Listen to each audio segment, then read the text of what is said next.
السلام علیکم۔ رات کو کھانا لینے ہوٹل پہ جانے لگا تو کسی وجہ سے اس ہوٹل پہ پہنچ نہیں پایا، تو اس لیے بازار کی دوسری جانب چلا گیا۔ جہاں پہ پراٹھے والا نظر آیا تو سوچا کہ آج نان کی بجائے پراٹھا ہی کھا لیتا ہوں۔ خیر، پراٹھے والے سے کہا کہ 2 پراٹھے بنا دو۔ پراٹھے والے نے پوچھا کہ سادہ پراٹھا یا آلو والا پراٹھا۔ میرے قیمت پوچھنے پر اس نے بتایا کہ سادہ پراٹھا 40 روپے اور آلو والا پراٹھا 70 روپے۔ میں نے سادہ پراٹھے کا کہہ دیا کیونکہ میرے پاس اس وقت پیسے بالکل پورے تھے، تو میں نے سوچا کہ ان پراٹھوں کی قیمت ادا کرنے کے بعد جو پیسے بچیں گے ان پیسوں سے 2 شامی ٹکیاں لے لوں گا اور یہ پراٹھے ان ٹکیوں کے ساتھ کھا لوں گا۔ خیر، پراٹھے والا بھائی پراٹھے بنا رہا تھا اور میں ترسی ہوئی نظروں سے پراٹھے کو دیکھ رہا تھا۔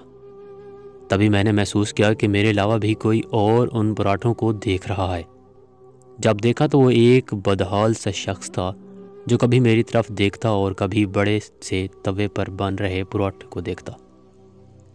اللہ پاک گواہ ہے کہ اس وقت نہ جانے میرے دل میں سمائی کہ میں نے اس کو اشارہ کیا کہ کھانا ہے، تو اس نے جواباً اقرار میں سار ہلایا۔ تو میں سوچنے لگا کہ کچھ لوگ ہوتے ہیں جو مجبور تو ہوتے ہیں پر وہ کسی سے اپنی مجبوری کا ذکر نہیں کرتے اور نہ کسی سے مانگتے ہیں۔